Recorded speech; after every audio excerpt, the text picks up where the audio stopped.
بسم اللہ الرحمن الرحیم۔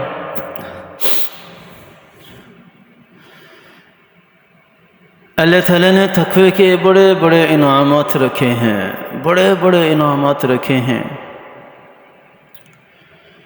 اللہ تعالیٰ نے قرآن پاک کے اندر ارشاد فرمایا وَمَن يَتَّقِ اللَّهَ يَجْعَلْ لَهُ فُرْقَانًا وَمَن يَتَّقِ اللَّهَ يَجْعَلْ لَهُ فُرْقَانًا۔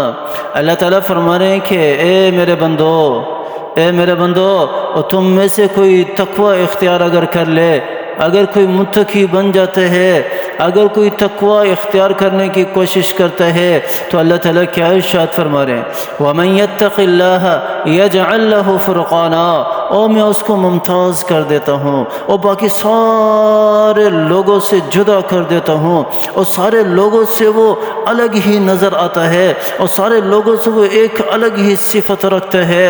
اور پھر یہی نہیں اللہ تعالیٰ ارشاد فرما رہے ہیں یکفر عنہ سیئاتہ، اللہ تعالیٰ فرما رہے ہیں کہ میں پھر ایسے لوگوں کے گناہ بھی معاف کر دیتا ہوں۔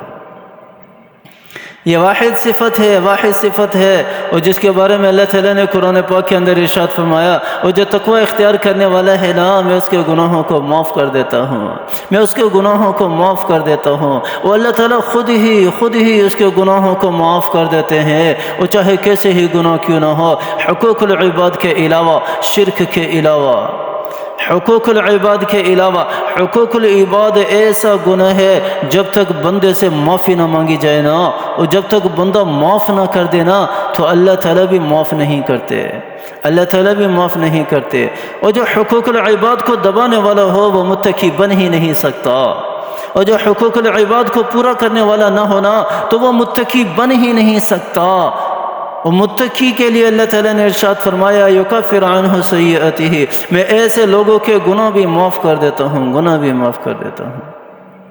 اور صرف یہی انعام نہیں ہے تقوی کا، اللہ تعالیٰ نے دوسری جگہ ارشاد فرمایا، کیا ارشاد فرمایا وَمَن يَتَّقِ اللَّهَ يَجْعَلْ لَهُ مَخْرَجًا، اور میں راستے کھول دیتا ہوں، چاہے ساری دنیا راستے بند کر دے ایسے شخص کے اوپر جو تقوی اختیار کرنے والا ہے، لیکن میں اس کے لیے راستے کھول دوں گا۔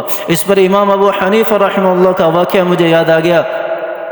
امام ابو حنیفہ رحمہ اللہ کو اللہ تعالیٰ نے ایک الگ ممتاز صفت دی تھی اس وقت کے جتنے بھی فقہ کے امام تھے، ان سارے اماموں سے جتنی دقیق اور جتنی باریکیاں امام ابو حنیفہ کے مسائل کے اندر ملتی ہیں کسی دوسرے فقہ کے امام کے مسائل کے اندر نہیں ملتی۔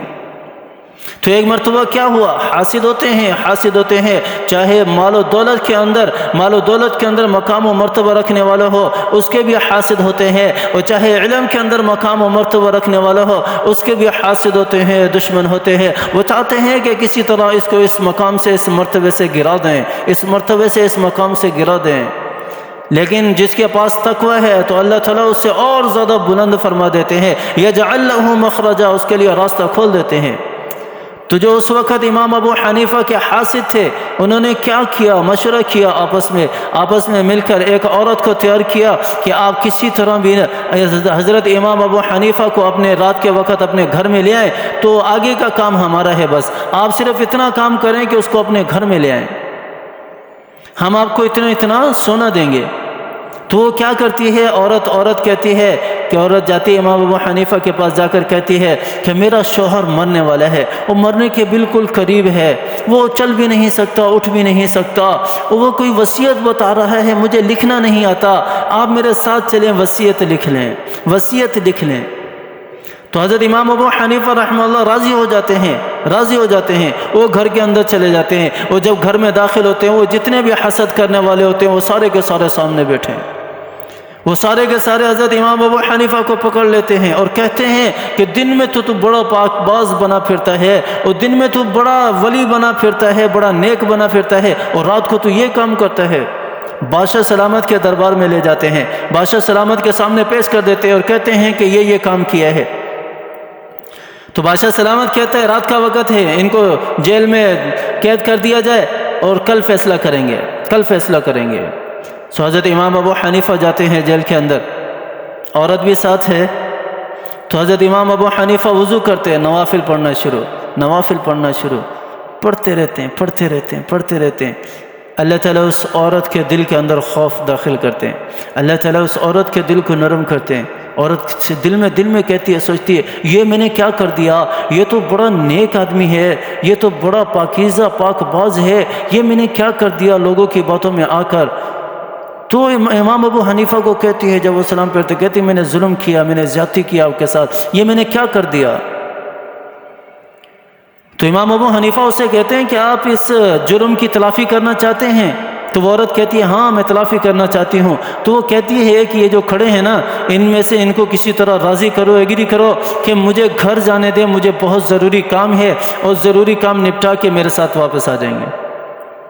تو یہ اگرچہ راضی نہیں ہوں گے، لیکن ان کو کہنا کہ آپ میں سے کوئی بھلے ایک میرے ساتھ چلے اور مجھے واپسی بھی پھر لے آئے، اور پھر آپ نے اپنے گھر نہیں جانا، میرے گھر جانا ہے، میرے گھر جانا ہے۔ تو وہ عورت تیاری اور ان کو ایگری کر لیتی ہے، تیار کر لیتی ہے، وہ راضی ہو جاتے ہیں۔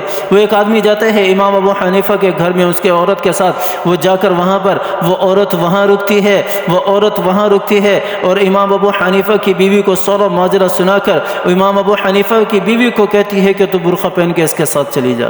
وہ اس کے ساتھ واپسی آ جاتی ہے۔ اور یہ فراست اللہ تعالیٰ نے کہاں سے دی؟ اسی تقوی کی وجہ سے۔ وہ اب حضرت امام ابو حنیفہ کی بیوی جیل میں آ جاتی ہے دوبارہ، اور صبح جب عدالت لگائی جاتی ہے، بادشاہ سلامت کے سامنے اس عورت کو اور امام ابو حنیفہ کو پیش کیا جاتا ہے۔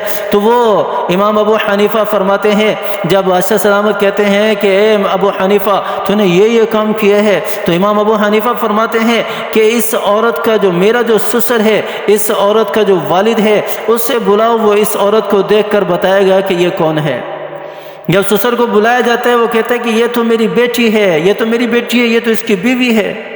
اور اللہ تعالیٰ نے کس طرح نکالا؟ تقوی کی وجہ سے۔ وَمَن يَتَّقِ اللَّهَ يَجْعَل لَّهُ مَخْرَجًا، اللہ تعالیٰ نے تقوی کی وجہ سے کس طرح راستے بنائے، کس طرح راستہ کھول دیا۔ یہ تقوی کوئی عام صفت نہیں ہے، یہ تقوی کوئی ایسے ہی نہیں ہے۔ اور اس سے بھی بڑھ کر اللہ تعالیٰ نے قرآن پاک کے اندر ارشاد فرمایا، وَمَن يَتَّقِ اللَّهَ يَرْزُقْهُ مِنْ حَيْثُ لَا يَحْتَسِبُ۔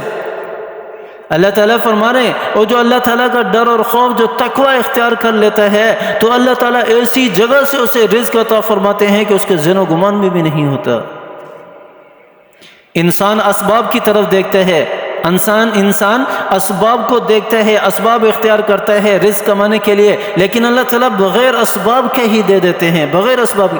آپ صلی اللہ علیہ وسلم کے زمانے کا ایک واقعہ ہے، ایک صحابی جاتے ہیں پیشاب کرنے کے لیے۔ کیا کسی کے ذہن میں ہوگا کہ پیشاب کرنے والی جگہ سے بھی اللہ تعالیٰ رزق سے نوازیں گے؟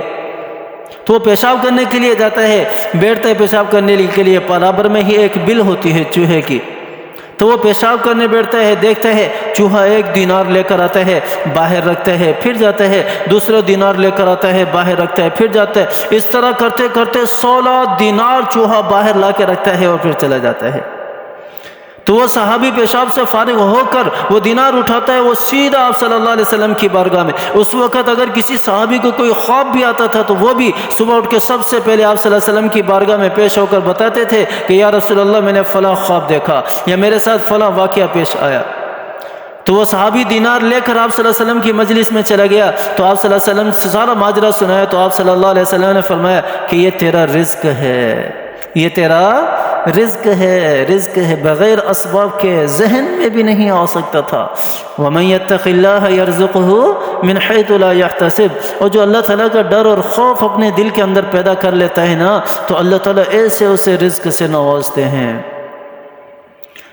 تو میرے بھائی اور دوستو بزرگوں، یہ رزق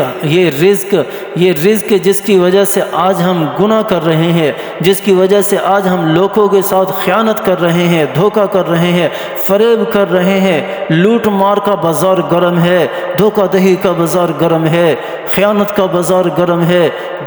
جہاں بھی دیکھو ہر بندے کی سوچ یہ بنی ہوئی ہے کہ کسی طرح میرے پاس مال آ جائے، کسی طرح میرے پاس مال و دولت آ جائے۔ دوسرا شخص جاتا ہے جائے بھاڑ میں، میری جیب بھرنی چاہیے، میری جیب بھرنی چاہیے۔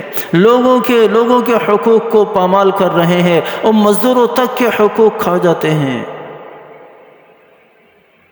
تو اس صفت کو اختیار کرنے والے بنے، اختیار کرنے اللہ کی بندگی میں آئیں گے، یہ صفت ہمیں خود بخود مل جائے گی، خود بخود مل جائے، اللہ کو راضی کرنے والے بن جائیں، گناہوں سے بچنے والے بن جائیں، یہ صفت ہمیں مل جائے گی، پھر جس طرح ہم چاہیں گے اس طرح زندگی بسر کر سکتے ہیں۔ اللہ تعالی ہمیں سمجھ عطا فرمائے، اللہ تعالی ہمیں عمل کرنے کی توفیق عطا فرمائے، آمین ثم آمین، وآخر دعوانا الحمدللہ۔